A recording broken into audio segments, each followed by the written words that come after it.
بسم الله الرحمن الرحيم. الحمد لله رب العالمين. الحمد لله بنعمته تتم الصالحات. الحمد لله الذي هدانا لهذا وما كنا لنهتدي لولا أن هدانا الله. وأشهد أن لا إله إلا الله وحده لا شريك له.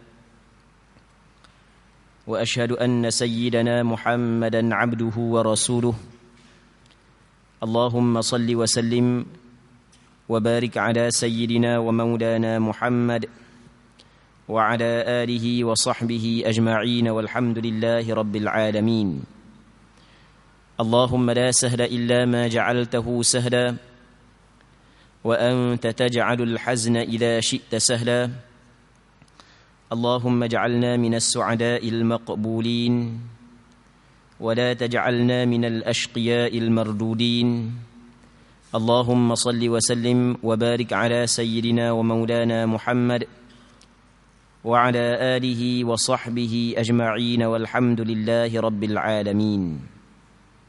InsyaAllah kita sambung balik pengajian kitab Bulughul Maram yang disusun oleh Imam Al-Hafidh Ahmad bin Ali bin Muhammad yang dikenali sebagai Imam Ibn Hajar Al-Asqalani, lahir pada tahun 773 Hijrah, wafat pada tahun 852 Hijrah, rahimahullahu subhanahu wa ta'ala, wa nafa'ana Allahu bi'ulumihi fid daraini amin.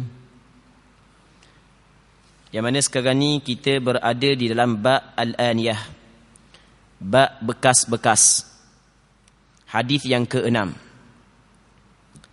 Kata dia, wa an Abi Tha'labah Al-Khushani radhiyallahu ta'ala anhu qala qultu ya Rasulullah inna bi ardi qaumi ahli al-kitab afana'kulu fi aniyatihim qala la ta'kulu fiha illa an la tajidu ghayraha faghsiluha wa kulu fiha. Muttafaqun alaih. Maksud hadis daripada Abu Tha'labah Al-Khushani radhiyallahu anhu. Abu Tha'labah ni kunyah dia, nama dia Jurthum bin Nashir. Dia di antara sahabat Nabi sallallahu alaihi wasallam yang mana dia di antara sahabat Nabi sallallahu alaihi wasallam yang melakukan bai'ah ar-ridwan kepada Nabi sallallahu alaihi wasallam. Katanya, aku bertanya, wahai Rasulullah, sesungguhnya kami berada di bumi kaum ahli kitab. Bolehkah kami makan menggunakan bekas mereka? Sabda Rasulullah sallallahu alaihi wasallam, jangan kamu makan menggunakannya kecuali kamu tidak dapat menggunakannya untuk makan. Maksudnya, jangan kamu menggunakan bekas yang dimiliki oleh ahli kitab, melainkan kamu tidak mendapatkan bekas yang lain untuk kamu makan. Hadis ini diriwayat oleh Imam Bukhari dan Muslim. Muslimin muslimat yang dirahmati oleh Allah Subhanahu wa taala. Dalam hadis ini ada seorang sahabat Rasulullah sallallahu alaihi wasallam yang dikenali dengan Abu Tha'labah Al-Khushani. Dia mari jumpa dengan Nabi sallallahu alaihi wasallam, ditanya kepada Rasulullah sallallahu alaihi wasallam berkenaan dengan hukum menggunakan bekas ahli kitab. Yang dimaksud dengan ahli kitab adalah Yahudi dan Nasara. Yang dimaksud dengan ahli kitab di sini adalah Yahudi dan Nasara. Jadi ditanya, apakah hukum menggunakan bekas mereka? Jadi benda yang kita dapat faham mula-mula sekali kita dapat faham bahawasanya orang Islam ketika tu diperintah supaya menjauhi daripada orang kafir. Maksudnya, tidak jadikan orang kafir sebagai kekasih, sebagai teman rapat. Buat baik tu lain. Sebagai teman rapat. Sebagaimana kita jadikan orang Islam sebagai teman rapat.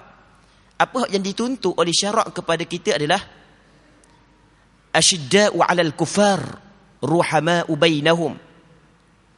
Nisbah kepada orang kafir ni ia lain daripada kita sesama Islam. Kita sesama Islam mesti kena berkasih sayang. Bukan maksud kita kena balas dengan orang kafir dah. Bukan. Tapi dengan orang kafir bukanlah kita buat sebagaimana kita berkasih sayang bersama dengan orang Islam.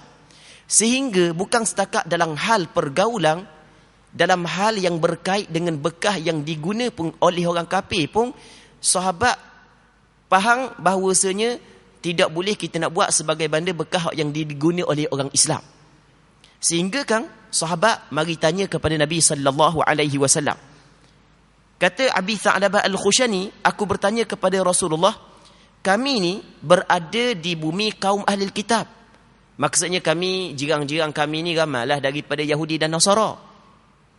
Dah boleh tak kami nak makan dan nak minum menggunakan bekah mereka, boleh ke tak?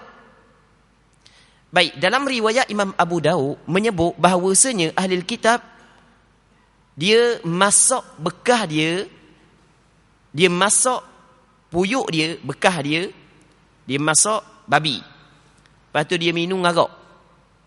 Jadi punca daripada dia masak babi dengan puyuk mereka, minum arak dengan gelas-gelas mereka, maka sahabat Nabi sallallahu alaihi wasallam tanya Rasulullah, boleh tak nak guna bekah dia? Sebab hak yang sahabat faham bahawasanya babi najis, begitu juga arak najis. Dalam riwayat ni dia tak ada sebut perkataan tersebut, tapi dalam riwayat Imam Abu Daud dia ada menyebut bahawasanya wahum yatbakhuna fi qudurihimul khinzir wa yashrabuna fi aniyatihimul khamr. Maksudnya mereka itu masak di dalam puyuk mereka itu babi dan mereka itu minum dalam bekah-bekah mereka itu arak. Jadi bermakna sahabat Nabi sallallahu alaihi wasallam faham bahawasanya babi najis, arak juga najis. Dan ni adalah pandangan majoriti ulama. Sebenarnya dalam menghukum arak najis ataupun tidak, sepakat ulama mengatakan arak hukum dia adalah haram. Cuma ulama berselisih pandangan. Adakah arak ni najis ataupun tidak? Majoriti ulama kata arak najis. Di antara sandaran dia hadis ni. Hadis yang dikeluarkan oleh Imam Abu Daud. Jadi ketika sahabat tanya Rasulullah berkenaan dengan bekas yang diguna oleh orang kafir buat minum arak, boleh tak nak guna? Jadi benda yang kita faham, orang sahabat dia faham bahawasanya arak tu najis. Kalau dia tak faham arak tu najis, pasti dia tidak perlu tanya kepada Nabi sallallahu alaihi wasallam. Sebab itulah menurut pandangan majoriti ulama bahawasanya arak najis. Ada pandangan segelintir. Di antaranya pandangan guru kepada Imam Malik, Rabi'atul Ra'i. Di antaranya pandangan anak murid kepada Imam Syafi'i, Imam Muzani. Dan adalah beberapa orang pandangan ulama yang mengatakan arak tu suci. Tapi menurut pandangan majoriti ulama, termasuk pandangan jumhur ulama dalam mazhab Imam Syafi'i, pandangan yang mu'tamad yang difatwakan dalam mazhab Imam Syafi'i, arak hukum dia najis. Sekiranya baju kita kena titisan arak, maka wajib kita kena basuh sebelum daripada kita guna untuk sembahyang. Dan masalah ni dia ada masalah lain pula. Dia panggil masalah baru.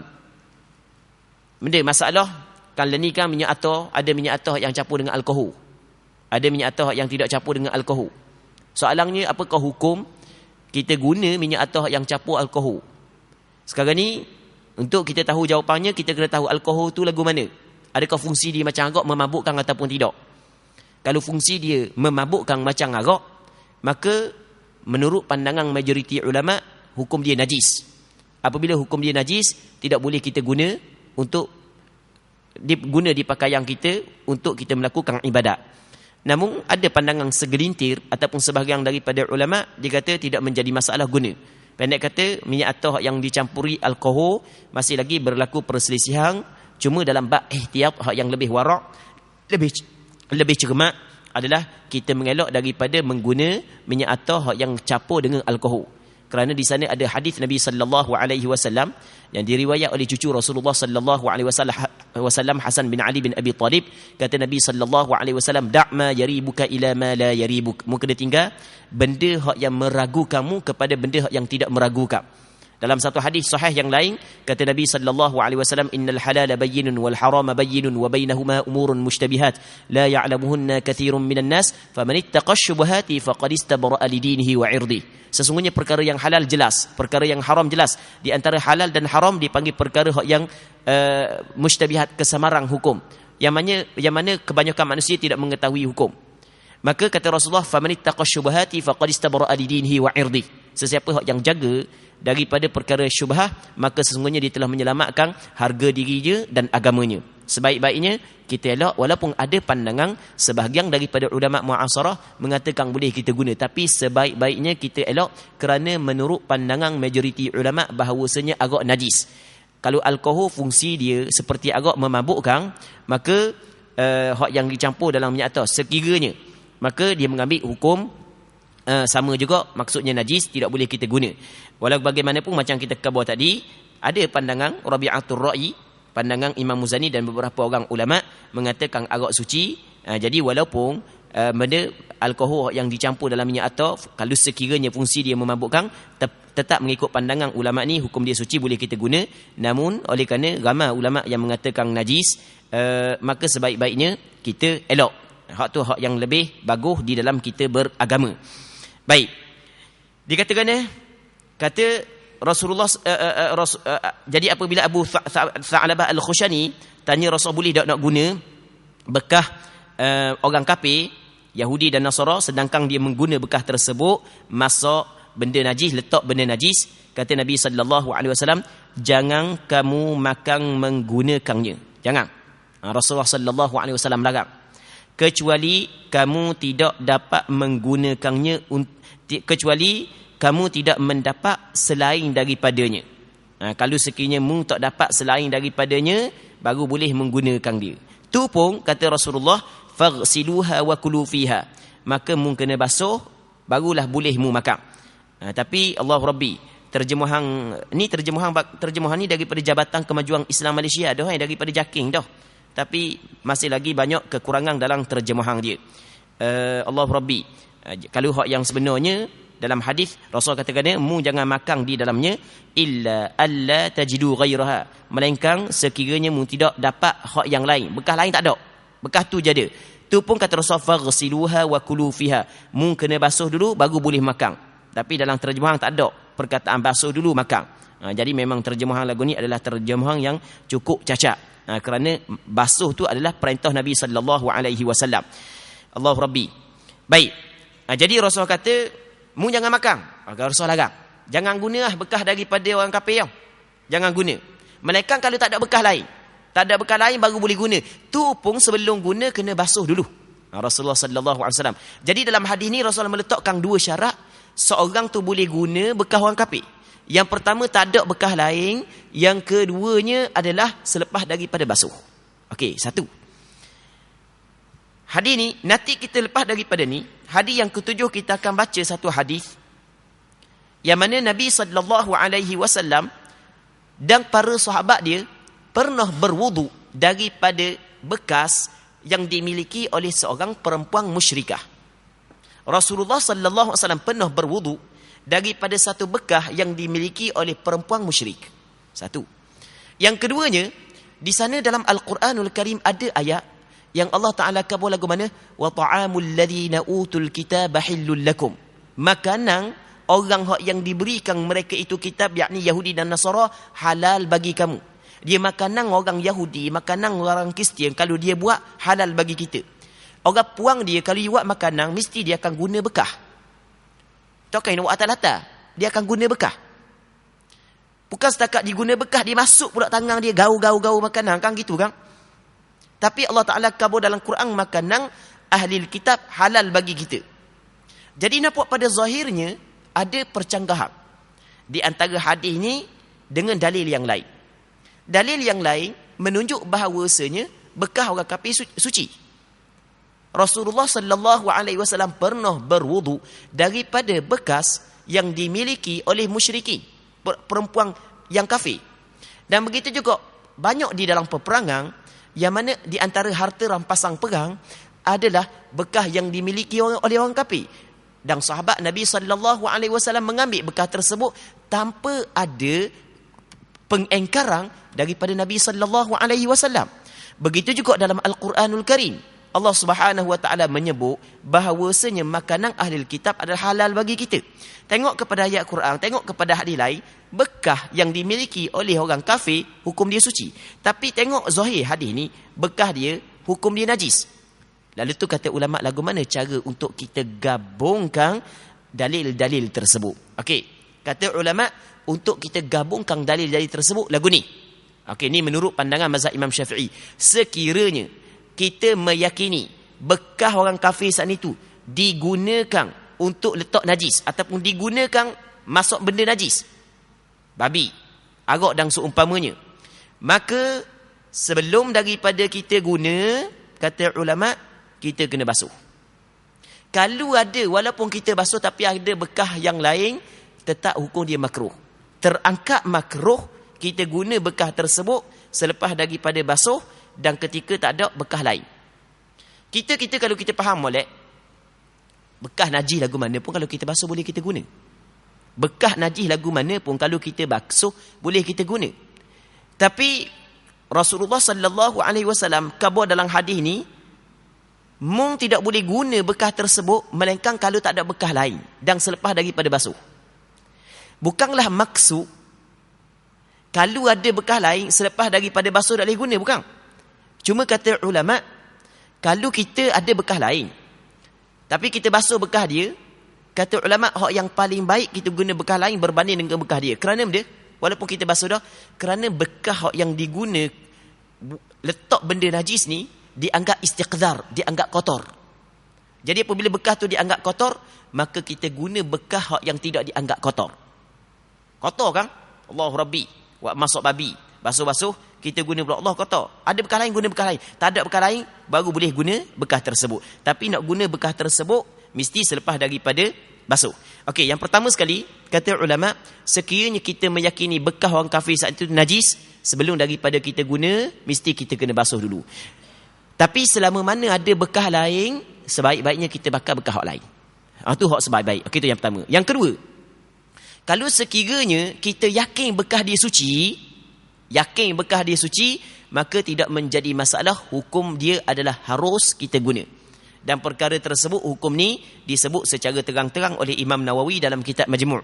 Dia kata kalau in tayaqqana taharatahu, kalau sekiranya taharataha, sekiranya seorang meyakini sucinya bekas orang kafir, maka ketika tu harus dia guna. Tinggal lagi hak yang ketiga, kita tidak yakin suci, kita tidak yakin najis. Kita tak yakin suci, kita tak yakin najis. Kata ulama, boleh kita guna walaupun kita tidak basuh, tapi hukum dia makruh. Sebaik-baiknya kita basuh sebelum daripada kita guna. Okey, itu hukum kita guna bekas orang kafir. Baik. Seterusnya kata dia, wa an Imran bin Husayn radhiyallahu anhu anna an-nabiy sallallahu alaihi wasallam wa ashabahu tawadda'u min mazadati imra'atin musyrikah, muttafaqun alaih fi hadithin tawil. Maksudnya daripada Imran bin Husayn radhiyallahu anhu. Imran bin Husayn ni di antara sahabat Nabi sallallahu alaihi wasallam, memang cukup hebat lah. Memang cukup hebat. Kita di antara hak yang wajib kita kena beriman adalah, ataupun di antara rukun iman adalah beriman kepada para malaikat. Para malaikat ni adalah benda hak yang gaib. Itu ujian daripada Allah Subhanahu Wa Taala. Kita kena percaya benda hak yang tak nampak depan mata kepala. Tapi hak tu hak yang dituntut oleh agama. Kalau nampak belaka, dak panggil ujian pula. Kita hidup ni ujian kan. Kalau nampak belaka dak panggil ujian. Kita contoh, kita ada pekerja. Kita ada seorang pekerja yang mana pekerja kita ni suruh jaga pitih. Kita suruh dia jaga pitih. Dengar dia 2-3 juta tiap-tiap hari. Tapi kita bersama dengan dia semua ketika dia ada depan pitih. Kita tak boleh nak buat pengakuan bahawasanya pekerja kita saat itu orang yang cukup amanah. Tak pernah hilang walaupun 1 sen. Kita tak boleh nak buat iktiraf dia orang amanah, sedangkan kita suruh dia jaga pitih, kita ada bersama dengan dia. Dia bila kita boleh hukum dia amanah? Ketika mana Kita tak ada depan dia, kita lock ke dia.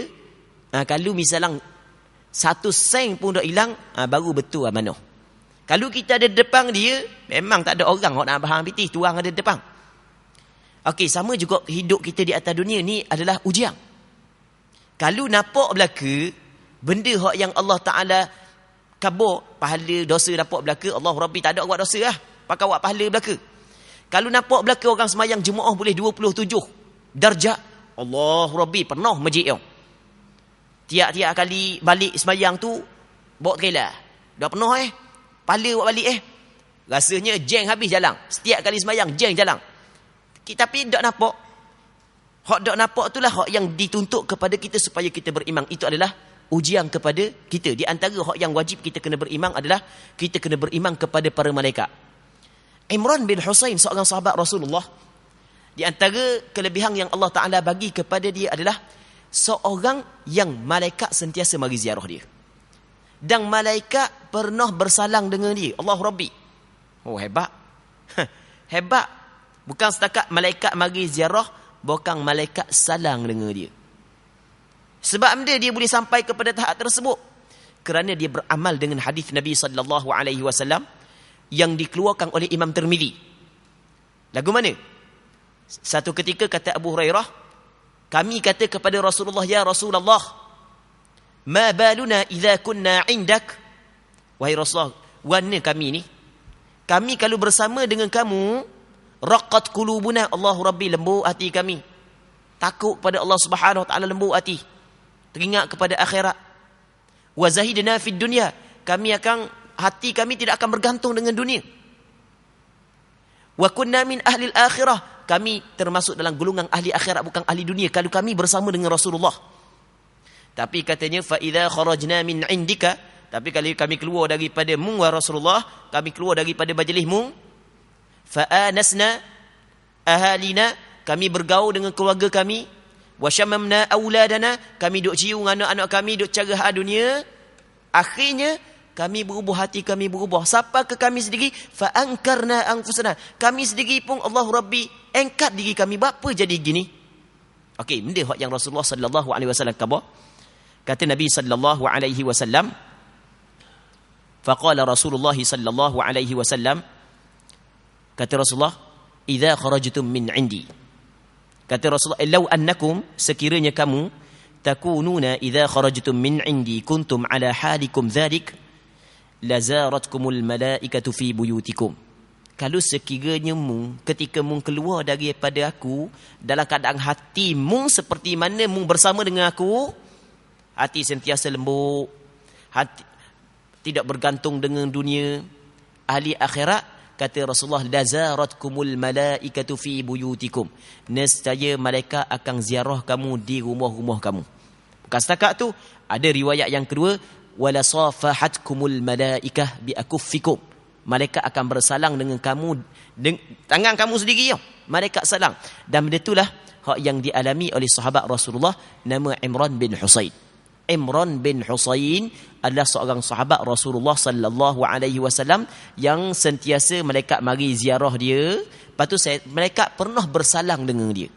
Kerana dia beramal dengan hadis tersebut, hati dia sentiasa lembut, hati dia sentiasa jauh daripada dunia, hati dia sentiasa mengingat akhirat. Bukan ketika bersama dengan Rasulullah sahaja, bukan ketika dia keluar daripada majlis Rasulullah, masih lagi dia mengekalkan keadaan tersebut. Sehingga malaikat mari ziarah dia di rumah-rumah dia. Malaikat mari ziarah dia di rumah dia. Baik, Allah Rabbi, hebatnya dia. Tapi padanglah Allah Ta'ala bagi kepada dia benda hak kelebihan, tapi sebenarnya di sebalik kelebihan hak yang Allah Ta'ala bagi, sebenarnya ada kesusahan. Benda kesusahan dia bertahun-tahun, sehingga kan ada riwayat berpuluh tahun dia saat itu benda mengalami penyakit buasi. Memang cukup teruk, penyakit buasi memang cukup teruk. Allah Rabbi, tapi dia sabar sampai kepada tahap Allah Subhanahu Wa Ta'ala bagi anugerah yang cukup besar kepada dia, malaikat mari ziarah dia. Baik, katanya daripada Imran bin Husain radhiyallahu anhu bahawasanya Nabi sallallahu alaihi wasallam bersama-sama sahabatnya mengambil wuduk dengan air yang disimpan oleh seorang wanita musyrik. Di sebenarnya Allah Rabbi terjemah lagu ni. Biarlah ni terjemah bebas. Maksudnya sahabat Nabi sallallahu alaihi wasallam dengan Rasulullah mengambil wuduk daripada bekas perempuan, daripada bekas air yang dimiliki oleh seorang perempuan musyrik. Hadis ini muttafaqun alaih, riwayat Bukhari dan Muslim. Baik, ini di antara dalil bahawasanya bekas musyrik, bekas orang kafir, hukum dia adalah suci. Melainkan apabila kita meyakini dia meletakkan dalam bekas tersebut benda najis, arak, babi dan seumpamanya.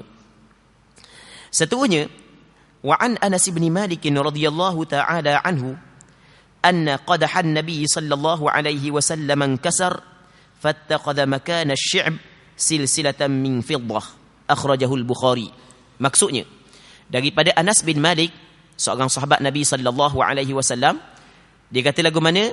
Bahawasanya mangkuk Nabi sallallahu alaihi wasallam bekah. Mangkuk ni bekah besar itulah. Telah pecah lalu ditampungnya dengan tampalang daripada perak. Hadis ini dikeluar oleh Imam Bukhari. Muslimin muslimat yang dirahmati oleh Allah Subhanahu wa taala.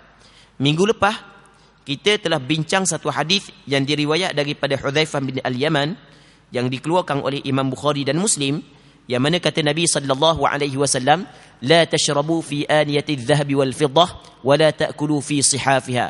Mu jangan minum daripada bekas mah, bekas perak pun mu jangan makan daripada pinggang yang diperbuat daripada mah dan perak. Rasul larang kita guna bekas perak, bekas mah untuk makan dan minum. Rasul larang. Lepas tu kita hurah panjang lebar dah minggu lepas. Pada hari ini pula ada satu hadis yang dikeluarkan oleh Imam Bukhari daripada Anas bin Malik, yang mana kata Anas bin Malik, bekas Nabi sallallahu alaihi wasallam mangkuk Rasulullah sallallahu alaihi wasallam pecah. Lepas tu Rasulullah tampal ataupun di mangkuk Rasulullah ada tampalang daripada perak, tapung tempat pecah. Jadi kalau kita tengok daripada hadis ni, tidak menjadi masalah kita guna bekas yang bukan mah dan perak, bekas besi dan seumpamanya, walaupun ada perak di situ. Ada perak, maksudnya perak tu hak yang kita guna untuk menampung bekas tersebut tidak menjadi masalah, kerana bekas Rasul pecah ditampung dengan perak. Okey, kalau kita tengok kepada zahir hadis ni. Tapi di sana ada hadis yang diriwayat oleh Imam Baihaqi dan beberapa orang ulama hadis yang lain daripada Abdullah bin Umar radhiyallahu taala anhuma, kata hadis tersebut yakni anak murid kepada Sayyid Abdullah bin Umar, dia katakan kana ibn Umar, adalah Abdullah bin Umar, la yashrabu fi qadahin fihi halqatu fiddatin wala dhabbatu fiddah.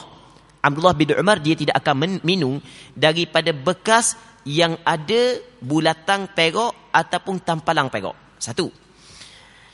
Begitu juga dalam hadis yang diriwayat oleh Imam At-Tabarani dan Imam Baihaqi daripada Aisyah radhiyallahu taala anha, yang mana kata Aisyah radhiyallahu, ataupun hadis itu menyebut bahawasanya nahat Aisyah tu, Siti Aisyah dia melarang an tudabbabal aqdahu bil fiddah, bahawa ditampalkan mangkuk dengan perak. Okey, di sana ada hadis yang dikeluarkan oleh Imam Baihaqi dan beberapa orang ulama hadis yang lain, bahawasanya Abdullah bin Umar kalau bekas tu ada tampalang perak, dia tidak akan guna. Siti Aisyah melarang menggunakan perak untuk menampal bekas yang pecah ataupun bocor. Tapi dalam hadis ni menyebut bahawasanya bekas Rasulullah sallallahu alaihi wasallam ditampal dengan perak. Maka ulama dalam mazhab Imam Syafi'i dia kata lagu mana? Dia kata lagu mana? Dia kata kalau sekiranya bekas tu bocor, bekas nekel ke, bekas tembaga ke, bekas besi ke bocor, kalau kita nak tapung saat ni tu, maka yang moleknya kita tapung dengan benda yang selain daripada mah dan perak. Kita tapung dengan bahan logam selain daripada mah perak. Tak kira lah besi ke, tembaga ke, tak kira lah. Tapi yang penting selain daripada mah perak. Dah boleh tak kita nak tampung dengan mah dan perak? Menurut pandangan yang dipegang oleh Imam Nawawi dalam kitab Minhajul Talibin, kalau dengan mah haram secara mutlak. Sama ada kecil ataupun besar. Sama ada kerana perhiasan ataupun kerana hajat, kerana keperluan. Okey, kita kena hurah jugalah maksud benda hajat dan keperluan. Nanti lepas ni kita hurah. Adapun kalau daripada perak, kata ulama kena tengok. Tengok lagu mana? Kalau besar kerana perhiasan, Maksud dia kerana perhiasan, kalau kita nak tapung dengan bahan logam lain boleh. Tapi dia ambil pegok. Tapi besar pula. Besar kecil ni pada uruf. Besar banyak tu orang. Siapa ke besar kuku jari ibu nya tapung dengan pegok. Dan kalau nak tapung dengan bahan logam lain boleh. Tapi dia pilih pegok. Sebab dia nampak comel sikit. Maka menurut pandangan mu'tamad dalam mazhab Imam Syafi'i, hukum dia adalah haram kerana perhiasan. Perhiasan serta besar.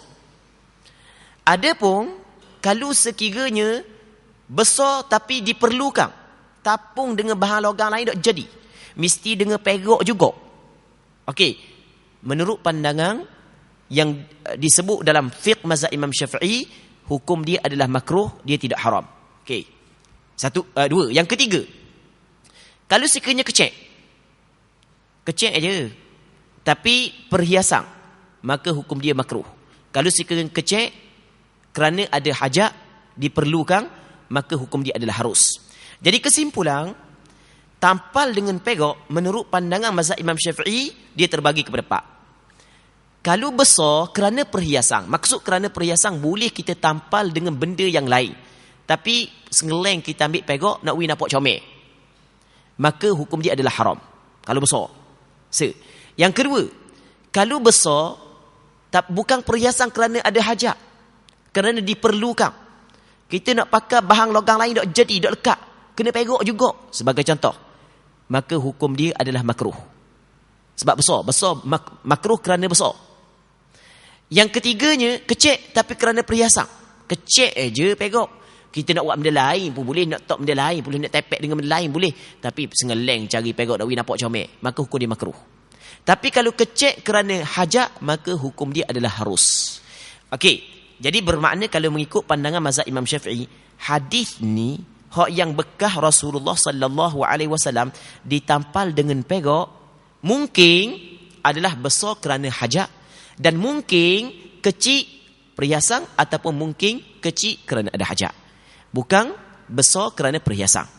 Baik, tu cara kita menggabung segala dalil. Kerana ada di sana hadis yang menyatakan bahawasanya sebahagian daripada sahabat melarang tampung bekas daripada tampung dengan tampalan pegok. Contoh kita kata hadis daripada Aisyah, hadis daripada Abdullah bin Umar, dan ada hadis yang bekas Rasul ditampal dengan pegok. Maka untuk menggabungkan dalil-dalil tersebut adalah kita kena meletakkan hak yang bekas Rasulullah ditampal dengan pegok adalah besar kerana hajat diperlukan, ataupun kecil kerana perhiasan, ataupun kecil kerana diperlukan. Bukan besar kerana perhiasan. Kalau besar kerana perhiasan, hukum dia adalah salah. Dia termasuk dalam larangan kita mengguna bekas yang diperbuat daripada emas dan pegok. Okey, habis. Seterusnya, kita masuk dalam perbahasan baru, iaitu perbahasan babu izalatin najasati wa bayaniha, bab pada menghilangkan najis dan penjelasan tentangnya. Hadis yang pertama, an Anas bin Malik radhiyallahu anhu qala su'ila Rasulullah sallallahu alaihi wasallam 'anil khamri tuttakhadhu khalla faqala la, akhrajahu Muslim wa Tirmidzi wa qala hasanun sahih.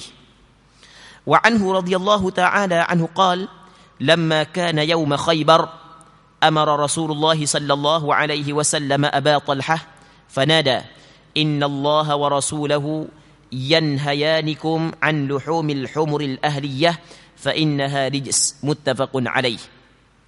Dia mari dua hadis dia terjemuh gitu. Okey, kita baca sesa. Biarlah kita baca ikut kita lah. Katanya an Anas bin Malik radhiyallahu anhu qala su'ila Rasulullah sallallahu alaihi wasallam 'anil khamri tuttakhadhu khalla faqala la, akhrajahu Muslim wa Tirmidzi wa qala hasanun sahih. Daripada Sayyidina Anas bin Malik radhiyallahu taala anhu, kita pernah cerita sedikit sebanyak tentang secara ringkas berkenaan dengan Sayyidina Anas bin Malik, sahabat Rasulullah yang menjadi khadam kepada Rasulullah sallallahu alaihi wasallam. Katanya Rasulullah sallallahu alaihi wasallam ditanya mengenai arak yang dijadikan cuka. Ada arak, sahabat tanya lagu mana arak ni kalau kita proses jadi cuka, warna? Kemudian baginda bersabda tidak boleh. Tak boleh, jangan proses untuk jadi cuka. Rasulullah larang. Ini selepas daripada turunnya ayat pengharaman arak. Dia dalam Islam, pada permulaan Islam, arak tidak diharamkan. Dia Allah Rabbi. Dia banyak dalam agama kita, permulaan tidak diharamkan, tapi lepas daripada itu diharamkan. Di antaranya arak.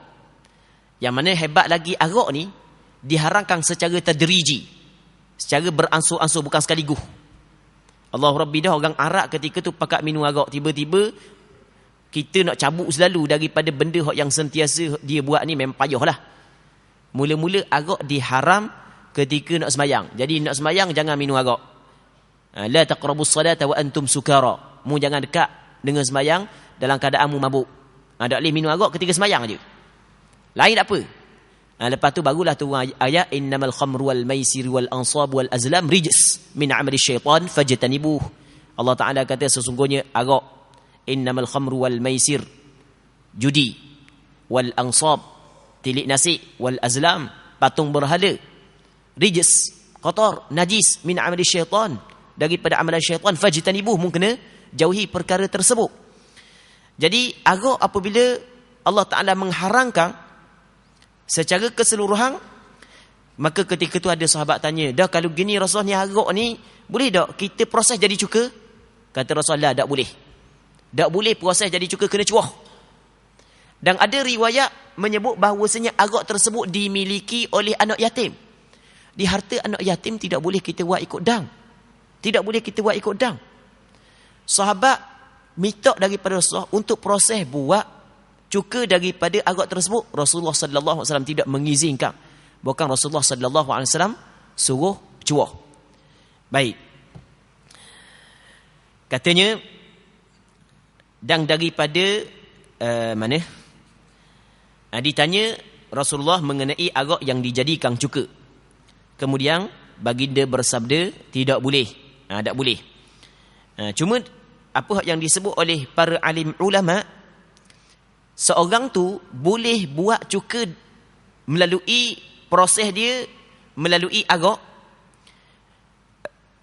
Cara dia adalah dia ambil buah anggur, dia perah. Kosak dia bukan nak ambil arak, tapi kosak dia nak buat cuka. Hak tu tidak menjadi masalah. Hak yang kata tidak boleh ni, dia nak proses. Ketika jadi arak, dia nak tak bahan tu, bahan ni biar jadi cuka lalu. Tapi kalau dia lok perang lagu tu sampai ke jadi cuka, hak tu tidak menjadi masalah, sebagaimana hak yang disebut oleh ulama fiqh. Dia kalau dalam kitab fiqh, kalau kita belajar kitab fiqh, dia sebut lagu mana di antara benda hak yang najis jadi suci adalah idza takhallalatil khamratu, apabila arak jadi cuka binafsiha, dengan sendirinya. Bukan kita letak bahang-bahang dalam dia. Kita perang-perang jadi arak duk gelegak pun sekali, lok dalam beberapa hari dia pun hilang dah gelegak dia, jadi masang dah, maka ketika tu cuka tersebut dihukumkan suci. Tapi kalau kita tok bahang dalam proses sehingga dia jadi cuka, maka tetap hukum dia adalah najis. Itu hak yang disebut di dalam kitab fiqh mazhab Imam Syafi'i. Seterusnya hadis yang kedua, wa anhu radhiyallahu ta'ala anhu qala lamma kana yawm Khaybar amara Rasulullah sallallahu alaihi wasallam Aba Talhah fanada inna Allah wa rasulahu yanhayanikum an luhumil humuril ahliyah fa innaha rijs, muttafaqun alaih. Maksudnya, dan daripada Sayyidina Anas bin Malik juga, katanya pada hari peperangan Khaybar, Rasulullah sallallahu alaihi wasallam telah memerintahkan Abu Talhah, seorang sahabat dia, supaya Abu Talhah memberitahu kepada sahabat-sahabat yang lain. Lalu Abu Talhah menyeru dengan suara yang tinggi, sesungguhnya Allah Subhanahu wa taala dan Rasulnya melarang kamu memakan daging keldai peliharaan, keldai kapung, kerana ia adalah kotor, ia adalah najis. Hadis ini diriwayat oleh Imam Bukhari dan Muslim. Muslimin muslimat yang dirahmati oleh Allah Subhanahu wa taala. Keldai tak ada tempat kita. Tapi ni walaupun tak ada tempat kita, boleh kita tengok. Buka Google sekejap je. Tok guru besar ada situ. Buka sekejap je, boleh tengok lalu dah lagu mana bentuk binatang keldai. Keldai adalah di tanah Arab. Pada perawal Islam dulu, keldai tidak diharamkan. Sebagaimana kita boleh makan lembu, kambing, kuba, unta, begitu juga keldai dimakan oleh sebahagian daripada sahabat Nabi sallallahu alaihi wasallam, dimakan oleh sahabat Rasulullah. Tapi dalam tahun Khaybar, Rasulullah sallallahu alaihi wasallam larang sahabat dia makan keldai. Yang mana dalam hadis ni ada menyebut bahawasanya keldai saat itu kotor. Rasulullah sallallahu alaihi wasallam larang. Selepas daripada Rasulullah larang, start daripada tu tak ada dah sahabat makan keldai. Sampai ke sekarang keldai hukum dia adalah haram. Jadi asal keldai boleh makan, tapi lepas daripada tu Rasulullah sallallahu alaihi wasallam larang makan keldai. Mungkin oleh kerana orang Arab ketika dia pakat makan keldai, maka pada permulaan syarak tidak mengharamkan. Mungkin wallahu alam, lepas daripada tu baru syarak mengharamkan. Tengok molek apa semua sekali dah, maka syarak mengharamkan. Wallahu alam. Walau bagaimanapun ada sebahagian daripada ulama mengatakan pengharaman keldai kerana dibimbangi keldai hilang, habis mu sembelih aku sembelih kayak gitu, tak ada dah binatang yang akan digunakan untuk mengangkut barang. Ada sebahagian daripada ulama melihat teguhan tersebut atas alasan tu. Baik, walau bagaimanapun menurut pandangan majoriti ulama, bukanlah atas alasan tu, bukan Nabi sallallahu alaihi wasallam menyebut dalam hadis ni fa innaha rijs, sesungguhnya keldai itu adalah kotor. Jadi tidak boleh dah makan keldai. Dia keldai ada dua. Yang pertamanya keldai kapung, yang keduanya keldai hutang. Ya, keldai hutang kalau kita ni kita kata kuda belang. Kuda belang hukum dia halal kerana tidak ada dalil yang mengharamkan. Hak yang tidak halalnya adalah keldai kapung. Baik. Lepas tu dia ada lagi binatang, hak tu dah halal juga, dipanggil nama dia bagol. Dalam bahasa Arab dipanggil bagol. Bahasa kita panggil keldai juga, keldai hak yang besar. Dia bagol ni adalah kacukang di antara keldai dengan kuda. Dia kacukang di antara kuda. Kuda boleh makan, keldai tak boleh makan. Kacuk dua ni boleh anak. Anak dia nama bagol. Maka bagol dia mengambil hukum keldai. Sebagaimana keldai tak boleh makan, juga bagol tidak boleh makan. Dia baga. Dia baga ni kacuk. Tapi kalau orang Kelantan kalau dia kata baga ni kacuk juga. Oh, baga orang tu. Macam molek. Nampak ada kacukang. Dipanggil baga. Kita duduk Kelantan baga. Baru kita faham. Rupanya dia ambil daripada perkataan Arab bagol. Baglun. Orang kata, oh jangok retina tu. Baga molek. Baga molek maksudnya kacukang. Hidung macam bulu belatuk. Contoh. Kalau orang Kelantan. Jadi daripada segi hukum tak boleh juga makan bagol. Seterusnya wa an Umar bin Kharijah radhiyallahu anhu qala khatabana Rasulullah sallallahu alaihi wasallam bi Mina. Okay, kita berhenti situ dulu. Insya-Allah kita sambung balik minggu depan. Wallahu subhanahu wa ta'ala a'la wa alam. Sallallahu wasallam wa baraka ala sayyidina wa maulana Muhammad wa ala alihi wa sahbihi ajma'in. Walhamdulillahi rabbil alamin.